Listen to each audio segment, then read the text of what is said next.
صدورنا قرة أعيننا وأشهد أن محمدا عبده ورسوله قال الله تبارك وتعالى في القرآن المجيد والفرقان الحميد أما بعد فأعوذ بالله من الشيطان الرجيم بسم الله الرحمن الرحيم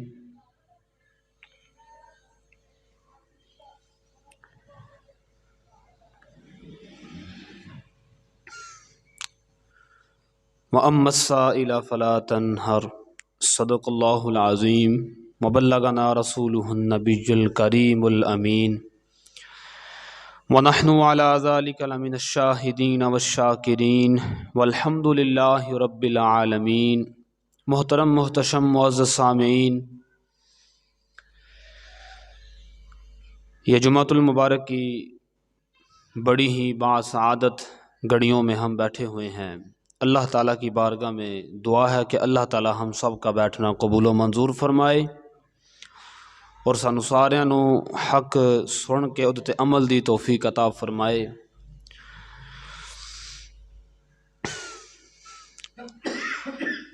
جمعۃ المبارک دے موقع دے اُتے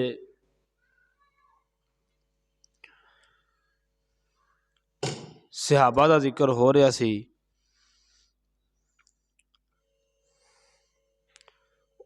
اسی دا سہارا لے کے انشاءاللہ العزیز صحابہ دا ذکر کریں گے اور حضور دی اہل بیت دا ذکر کریں گے۔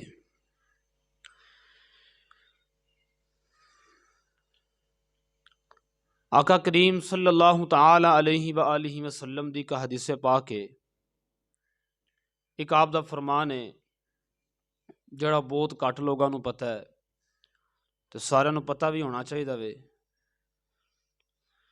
کہ حضور نے فرمایا کہ اللہ تعالیٰ نے منو اے اعزاز بخشیا وے کہ اے حبیب جنوں تسی رشتہ دیو گے او بھی جنتی نے تے جنہ کولو رشتہ لو گے او بھی جنتی نے۔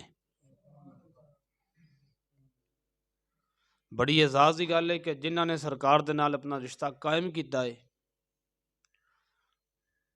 ان آقا کریم صلی اللہ تعالی علیہ وآلہ وسلم دے نال رشتہ سب تو پہلے قائم کنا فرمایا؟ حضور دی ایک بیٹی دا نکاح حضرت مولا علی رضی اللہ تعالی عنہ آپ دے نال ہویا۔ یہ حضرت علی کا مقدر ہے کہ آپ کے نکاح میں طہارت آئی۔ حضرت سیدہ طیبہ طاہرہ اما فاطمہ الزہرا سلام اللہ علیہا، آپ کا نکاح حضرت مولا علی کے ساتھ ہوا، تو یہ آپ کا مقدر ہے کہ طہارت آپ کے مقدر میں آئی۔ اس کے بعد آقا کریم صلی اللہ تعالی علیہ وآلہ وسلم نے حضرت عثمان غنی دے نال اپنی دو بیٹیاں دا نکاح فرمایا، یکے بعد دیگرے۔ پہلی بیٹی دا نکاح فرمایا، انہاں دا وصال ہو گیا، پھر دوسری دا وصال ہو، پھر دوسری دا نکاح فرمایا، پھر انہاں دا بھی وصال ہو گیا سی۔ تے آقا کریم صلی اللہ تعالی علیہ وآلہ وسلم جس ویلے پتہ چلیا کہ حضرت عثمان غنی رو رہے نے، اور یہ بھی گل ملتی ہے کہ آپ دے نال ہی دو بیٹیاں دا نکاح کیوں فرمایا؟ تے مفسرین فرماندے نے جس ویلے حضرت عثمان غنی رو رہے سن تے آقا خود تشریف لے گئے تے جا کے دلاسا دیتا، اور یہ گل آپ نے فرمائی، یہ روایتاں دے اندر موجود ہے، احادیث پاک دے اندر موجود ہے کہ آقا کریم نے فرمایا عثمان روتے کیوں ہو؟ فرمایا آقا میرے نصیب ہی ایسے ہیں۔ تو پھر حضور نے پتہ کیا فرمایا؟ فرمایا اے عثمان، اگر مجھ محمد کے پاس 40 بیٹیاں بھی ہوتی تو ایک کے بعد ایک کا نکاح تیرے ساتھ کرتا جاتا۔ تو یہ حضرت عثمان غنی کی شان ہے۔ اور ایک تیسرا رشتہ حضرت آقا کریم صلی اللہ تعالی علیہ وآلہ وسلم، تو یہ بات ہو گئی کہ آپ نے جن کو رشتہ دیا وہ بھی جنتی۔ سب سے پہلے حضرت مولا علی کو دیا، وہ بھی جنتی، پھر اس کے بعد حضرت عثمان کو دو بیٹیاں دی، وہ بھی جنتی۔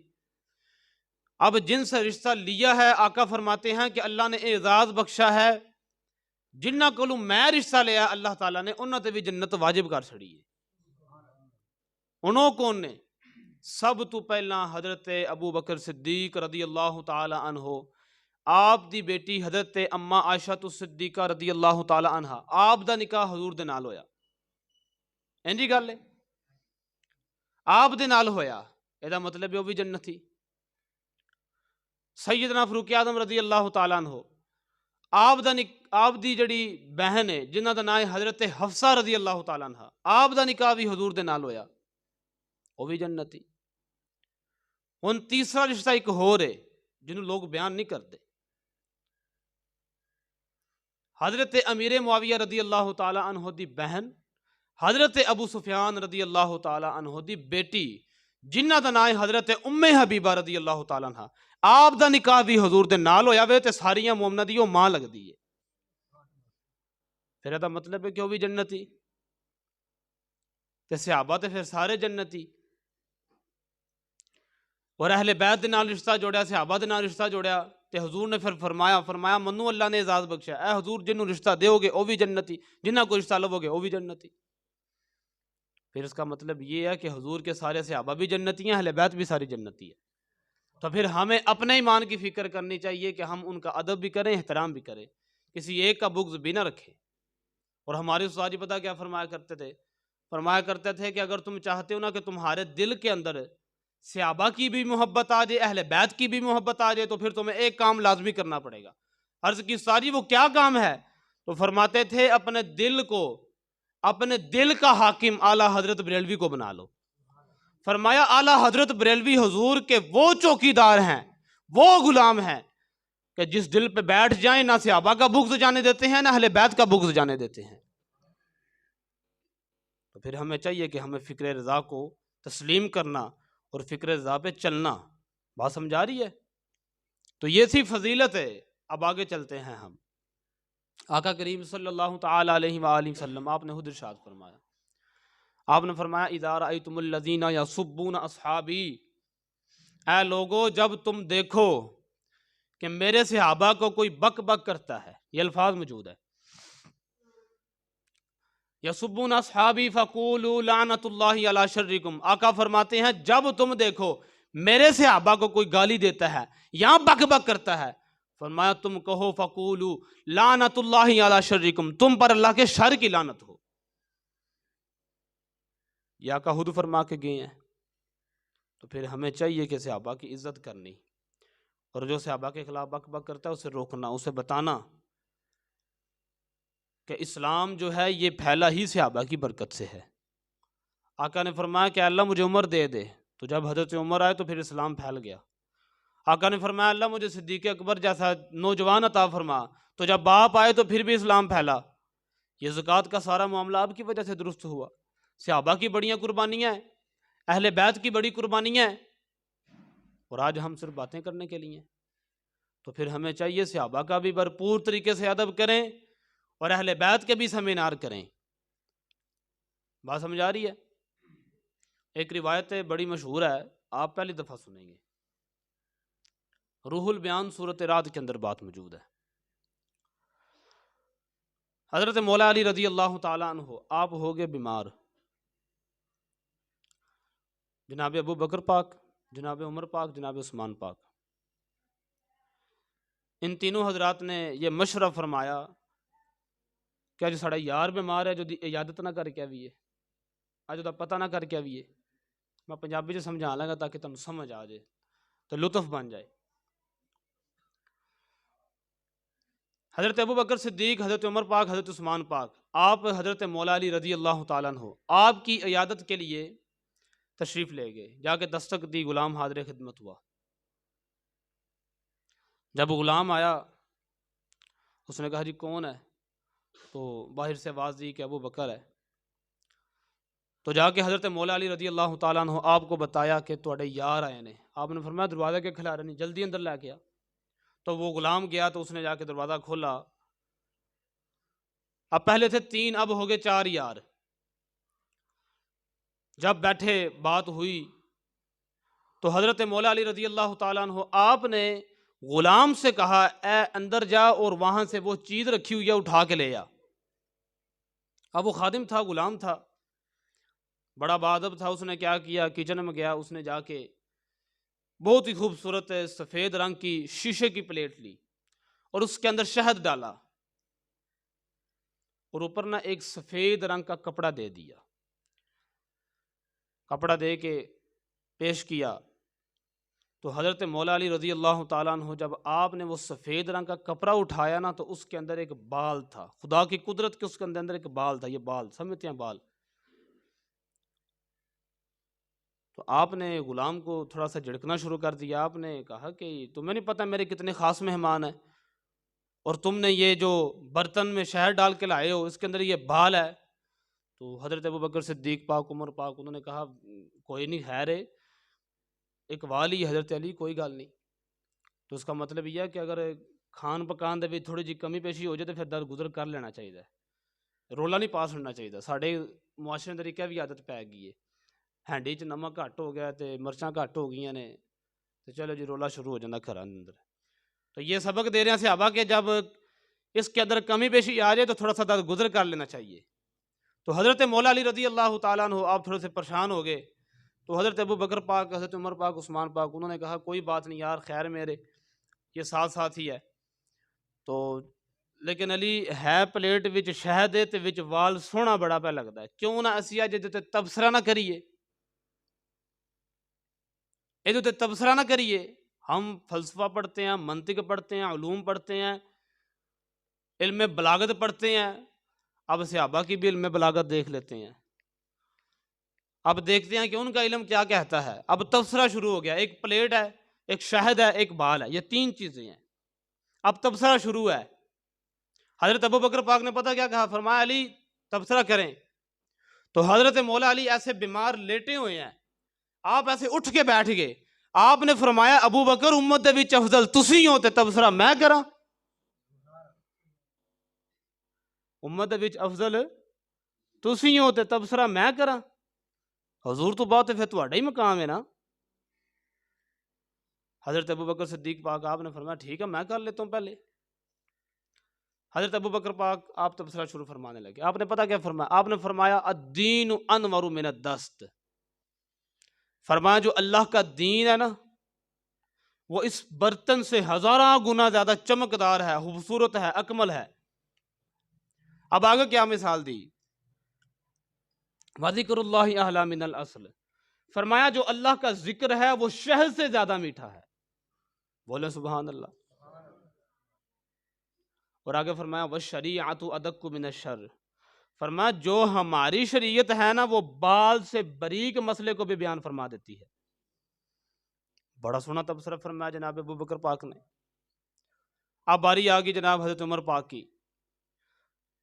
تو حضرت عمر پاک نے پتہ کیا فرمایا، فرمایا علی جی تسی پھر کرو. فرمایا ترتیب کیوں خراب کرتے ہو، عمر عنواری تیری ہے، تفضیل بھی دیکھیں اور ترتیب بھی دیکھیں. اور ترتیب قائم کون کر رہے ہیں، حضرت مولا علی شیر خدا رضی اللہ تعالیٰ عنہ. آئے تو یہ نعرہ آسانی سے لگا دیتے ہیں جی دمادم مست کلندر علی کا پہلا نمبر، اور ہمارے سٹیجوں پہ کیا ہوتا ہے، ایک آتا ہے جی حضرت علی کا پہلا نمبر، اور بعد میں آنے والا غلطی چھپاتا ہے، کہتا ہے جی نہیں اس کی مراد تھی حوض کوثر پہ پہلا نمبر. تو مجھے یہ بتائیں جس کا حوض کوثر پہ پہلا نمبر ہے وہ بعد میں آئے، تو جو پہلے آئے ان کا کون سا نمبر ہے پھر؟ تو کچھ خیال کرنا چاہیے نا. ہم سنی ہیں تو سنیوں والا عقیدہ بیان کرنا چاہیے اور اسی پہ عمل کرنا چاہیے. حضرت مولا علی فرماتے ہیں ابو بکر امت دے وچ افضل تسی ہو، تے پھر فرماتے ہیں عمر پاک ہن تہاڈی واری ہے، ہن دوجا نمبر تہاڈا وے. تے اسی کہیے جی نہیں حضرت علی دا پہلا نمبر ہے. تے حضرت علی پھر آپ فرماندے نے جیڑا میرے اوتے الزام لائے یا میرے اتوں فضیلت دے دے حضرت ابو بکر، منو فضیلت دے دے حضرت ابو بکر عمر تو، آپ فرماندے نے میں نو مفتری دی سزا دیاں گا. تے مفتری دی سزا پتہ کی ہے، 80 کوڑے. تسی سنے ہی ہوئے گا کہ حضرت مولا علی دا ایک جڑا کوڑا وہ کڈا ڈاڈا لگدا ہے.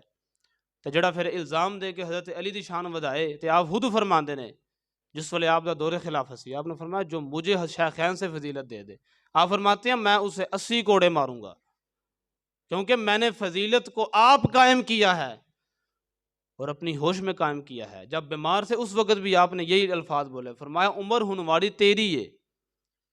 پھر حضرت عمر پاک فرمایا ٹھیک ہے جی میں کرتا ہوں تبصرہ. آپ نے فرمایا الجنت انور من الدست. فرمایا جو اللہ کی جنت ہے نا وہ اس برتن سے ہزارہ گنا زیادہ چمکدار ہے، خوبصورت ہے، اکمل ہے. دوسرے نمبر پہ فرمایا وَنَعِيمُهَا أَحْلَى مِنَ الْأَصْلِ. فرمایا جو اللہ کی نعمتیں ہیں نا وہ شہد سے زیادہ بھی میٹھی ہیں. اور تیسرے نمبر پہ فرمایا وَالصِّرَاطُ أَدَقُّ مِنَ الشَّرِّ. فرمایا جو پل صراط ہے وہ بال سے بھی زیادہ باریک ہے۔ اب باری آ گئی حضرت عثمان پاک کی، چلو جی عثمان پاک تسی تبصرہ کرو، ان چارے یار بیٹھے نے تبصرے ہو رہے ہیں۔ حضرت عثمان پاک فرمایا ٹھیک ہے میں کرتا ہوں۔ آپ نے بڑا خوبصورت جملہ فرمایا، آپ نے فرمایا القرآن انور من الدست، فرمایا جو اللہ کا قرآن ہے نا وہ اس برتن سے ہزارہ گنا زیادہ چمکدار ہے، اس کی تجلیات، اس کی روحانیات اس برتن سے ہزارہ گنا زیادہ چمکدار ہیں، خوبصورت ہیں، اکمل ہیں۔ آگے پتہ کیا فرمایا؟ فرمایا وَكَلَامُهُمْ أَحْلَى مِنَ الْأَصْلِ، فرمایا کہ اس کی جو تلاوت ہے نا، فرمایا وہ شہد سے زیادہ میٹھی ہے۔ بولو سبحان اللہ، چپ کیوں کر گئے؟ فرمایا جو اس کی تلاوت ہے وہ وَتَفْسِيرُهُ أَدَقُّ مِنَ الشَّرِّ، فرمایا جو اس کی تفسیر ہے وہ بال سے باریک مسئلے کو بھی بیان فرما دیتی ہے۔ اب باری آ گئی جناب حضرت مولا علی شیر خدا کی، کوئی بندہ خاموش نہ رہے، ایسے جملے ارشاد فرما دیا آپ نے۔ فرمایا علی پاک ہوں تہاڈی واری تسی دسو کی ہے۔ آپ نے پتہ کیا فرمایا؟ آپ نے فرمایا وَالضَّيْفِ أَنْوَرُ مِنَ الدَّسْتِ، فرمایا جڑے میرے مہمان نے، فرمایا اس برتن تو ہزارہ گنا زیادہ سونے نے۔ اور دو جملے باقی نو بھی ذرا سنو کی آپ نے فرمایا۔ آپ نے فرمایا وَكَلَامُهُمْ أَحْلَى مِنَ الْأَصْلِ، وہ انہاں دیاں گلاں تے شاید تو بھی مٹھیاں نے۔ اور تیسرا جملہ کی فرمایا؟ فرمایا وَقَلْبُهُمْ أَدَقُّ مِنَ الشَّرِّ، فرمایا جتنا وال باریک ہے نا انہوں ہزارہ گنا کٹا لو، فرمایا انہاں دے دل دے اندر اتنی بھی کالک نہیں، نور ہی نور پایا جاندہ ہے۔ یہ ترتیب ہے اور یہی تفضیل ہے، اور اس کو قائم کس نے کیا؟ حضرت مولا علی شیر خدا رضی اللہ تعالیٰ عنہ نے۔ گرامی قدر حضرات، ہمیں قرآن کو بھی اسی طرح بیان کرنا چاہیے، حدیث کو بھی اسی طرح بیان کرنا چاہیے جس طرح ہمارے صحابہ نے بتایا ہے، جس طرح اہل بیت نے بتایا ہے۔ میں نے پہلے جمعے کو یہ بات کی تھی، میں نے کہا تھا یہ ہستیاں قرآنی ہیں، تاریخی نہیں، ہم ان کو قرآن سے ڈسکس کرتے ہیں اور قرآن سے ہی بیان کرتے ہیں، اور قرآن اور احادیث ہمیں یہ بتاتی ہے کہ حضرت ابو بکر کا پہلا نمبر، حضرت عمر دا بولو سارے دوجا نمبر، حضرت عثمان دا، حضرت مولا علی شیر خدا رضی اللہ تعالیٰ عنہ دا، اور سارے صحابی کی نے جنتی، اور ساری حضور دی اہل بیت بھی کیے۔ ایک آخری گال کر کے تواڈے کے اجازت چاہواں گا۔ آقا کریم صلی اللہ تعالیٰ علیہ وآلہ وسلم آپ ایک قبیلے دی صلح کران واسطے چلے گئے، یہ فضیلت بھی پتہ لگ جائے گی کہ سارے صحابہ موجود سن، لیکن امامت کن نے کرائی ہے؟ آقا کریم صلح کران چلے گئے تے عصر دا ٹائم ہو گیا، حضرت بلال نے اذان فرمائی، اذان تو بعد کی ہویا؟ دیکھا کہ آقا نہیں تشریف لے کے آئے، صحابہ بیٹھے نے، سارے صحابہ بیٹھے نے، فرمایا ابو بکر افضل تسی ہیں، تسی جماعت کراؤ۔ حضرت ابو بکر مصلی تے چلے گئے، جماعت کرائی، جس لئے نماز کھڑی ہوگی تے دوران نماز آقا کریم تشریف لے آئے، انہاں دے وچوں عقیدہ بھی لیندے جاؤ۔ دوران نماز آقا کریم تشریف لے کے آ گئے، صحابہ نے صفیں توڑنی شروع کر دی اور ہاتھ پہ ہاتھ مار کے حضرت ابو بکر کو مخاطب کرنا شروع کر دیا، اے ابو بکر آقا تشریف لے آئے ہیں اور ان کے ہوتے ہوئے کوئی دوسرا مصلی پہ نہیں کھڑا ہو سکتا۔ اب آقا کیا فرما رہے ہیں؟ اقام الصلاۃ، ابو بکر نماز کو قائم رکھو۔ اب ہم نے تو یہ سنا تھا کہ جب حکم آ جائے تو وہ ادب پہ فوقیت رکھتا ہے، لیکن کبھی کبھی ادب جو ہے وہ حکم پہ بھی فوقیت رکھتا ہے۔ کیوں؟ کیونکہ محبوب کی ادا ہی تو ادب کے مخالف نہیں ہوتی۔ اب جناب ابو بکر پاک کو جب آقا نے فرمایا نماز کو قائم رکھو، ابو بکر نے قدم پیچھے کرنے شروع کر دیے، دوسری مرتبہ کہا، پھر حضرت ابو بکر پیچھے آنے لگے، تیسری مرتبہ کہا، حضرت ابو بکر پہلی صف میں آگے، صحابہ دیکھ رہے ہیں۔ اب جو کہتے ہیں جی نماز میں خیال آ جائے نماز ٹوٹ جاتی ہے، میں کہتا ہوں نماز میں صحابہ نے خود اپنی آنکھوں سے آقا کو دیکھا ہے، اس وقت تو نماز نہیں ٹوٹی۔ آقا دیکھ بھی رہے ہیں، یہ نہیں فرمایا تو تہاڈی نماز ٹوٹ گئی تو اسی دوبارہ پڑھو، نہیں، بلکہ آقا کریم خود مصلی امامت تے آئے، جماعت کرائی، نماز کے بعد آقا پتہ کی فرمایا دے؟ آپ نے فرمایا اے ابو بکر میں نے کہا تھا نماز کو قائم رکھو، پیچھے کیوں آگے؟ تو جناب ابو بکر پاک نے بڑا کمال کا جملہ کہا، آپ نے فرمایا کہ ابو قحافہ کے بیٹی کی کیا مجال، امام الانبیاء کی امامت کرائے، بولو سبحان اللہ۔ آقا نے فرمایا تھا نا اقام الصلاۃ، ابو بکر نماز کو قائم رکھو، یہ حکم تھا، حکم کی تکمیل نہیں کی بلکہ ادب کیا اور پیچھے آ گئے۔ صوفیاء نے بڑا کمال کا نقطہ بیان کیا ہے۔ وہ حضرت خواجہ غلام فرید کوٹ مٹھن والے آپ بولے، آپ فرمان لگے میں نماز پڑھا کہ میں تین ول ویکھاں، مینوں کعبہ بھل گیا ہی، مینوں بھل گئی نہیں سب سوم سلاتاں، بس ایک یار دا فکر پہ آئی۔ وہ نماز کیویں پڑھا جس ویلے آقا تشریف لے آئے، حکم بھی فرما رہے نے، لیکن میرا ادب سب تو پہلا میں ادب کردیا ہویا پیچھے ہو گیا وہاں۔ تو اس سے پتہ یہ چلتا ہے کہ جناب صدیق اکبر رضی اللہ تعالیٰ عنہ آقا کی موجودگی میں بھی آپ نے امامت کرائی اور سارے صحابہ نے پیچھے نماز پڑھی۔ تو فضیلت کس کی ہے بولو؟ حضرت ابوبکر پاک رضی اللہ تعالیٰ عنہ آپ کی فضیلت ہے، اور ہمارے سارے صوفیاء نے اس کو ہی بیان فرمایا ہے۔ اور سب سے پہلے بڑھ کر اس سے جو قرآن حکیم کے اندر کئی مرتبہ یہ ملتا ہے کہ افضلیت جناب سیدنا صدیق اکبر رضی اللہ تعالیٰ عنہ آپ کی ہے۔ اللہ تعالیٰ کی بارگاہ میں دعا ہے کہ اللہ تعالیٰ ہم سب کو قرآن و حدیث کو صحیح معنوں میں سمجھ کر اس پہ عمل کی توفیق عطا فرمائے۔ وما توفیق الا باللہ العلی العظیم۔